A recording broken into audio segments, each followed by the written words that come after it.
राधे राधे प्रिय दर्शकों, आप सभी का अपने ओम आस्था परिवार में बहुत बहुत स्वागत है। प्रिय दर्शकों, आज हमारा विषय है कि हम सब हवन के समय स्वाहा क्यों बोलते हैं और किस मुद्रा से हवन करना चाहिए। मुद्रा का तात्पर्य यहाँ है कि किस हाथ को कैसा बना करके हमें हवन की आहुति देनी चाहिए। प्रिय दर्शकों, हमेशा हम सब पूजा पाठ करते वक्त स्वाहा शब्द का उच्चारण करते हैं। क्यों करते हैं?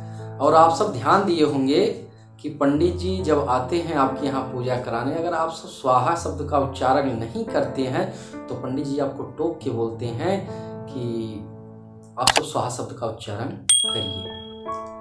क्या आपके दिमाग में कभी आया कि स्वाहा क्यों बोला जाता है? सबसे पहले आपको बताते हैं कि हवन किस मुद्रा में करना चाहिए। तो हवन की अगर मुद्रा की बात की जाए तो उसे मृग मुद्रा कहते हैं। मृग मुद्रा का तात्पर्य है कि अंगूठा, मध्यमा और अनामिका 3 उंगली को मिलाने के बाद ये दोनों उंगली ऊपर हो जाए, तब उठा करके 3 उंगली से जितना उठे, न कम न अधिक, उतना उठा करके और सीधे हाथ आहुति देनी चाहिए स्वाहा। ऐसा नहीं कि ऐसे उठाए और ऐसे दे दें, ऐसे उठाइए और ऐसे स्वाहा बोलते हुए आहुति देनी चाहिए। और अब आते हैं कि स्वाहा क्यों बोला जाता है। शिव पुराण के अनुसार दक्ष प्रजापति की 60 कन्याएं थी। उनमें माता सती का विवाह भगवान शिव जी के साथ हुआ। 10 कन्याओं का विवाह धर्म के साथ हुआ। 27 कन्याओं का विवाह चंद्रमा के साथ हुआ। बाकी अन्य कन्याओं का विवाह अन्य ऋषियों के साथ हुआ। उसमें 2 कन्याएं थी, एक थी स्वाहा और एक थी स्वधा। स्वाहा का विवाह अग्नि भगवान के साथ हुआ, स्वधा का विवाह पितृ के साथ हुआ।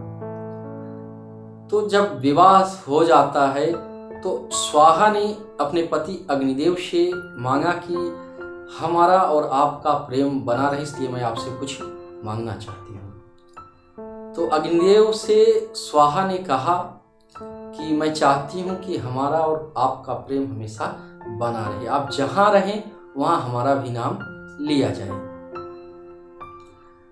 तो इसलिए अग्निदेव ने कहा ठीक है, जहां मैं रहूंगा वहां आप भी रहेंगी, और जब अग्नि प्रज्वलित करके हवन का कार्य किया जाएगा उस समय अगर स्वाहा नहीं बोला जाएगा तो वो कार्य पूर्ण नहीं माना जाएगा, अर्थात देवता उस हवि द्रव्य को स्वीकार नहीं करेंगे। तो यही शिव पुराण की कथा है। शिव पुराण के अनुसार स्वाहा इसीलिए बोला जाता है कि अग्निदेव की पत्नी है और दक्ष प्रजापति की कन्या है, और उन्होंने वरदान मांगे अग्निदेव अर्थात अपने पतिदेव से। तो अग्निदेव ने उन्हें आशीर्वाद दिया कि ठीक है, जहाँ जहाँ मैं उपस्थित रहूंगा और हवन होगा वहाँ आपके नाम से स्वाहा का उच्चारण करके देवताओं को हवि द्रव्य दिया जाएगा।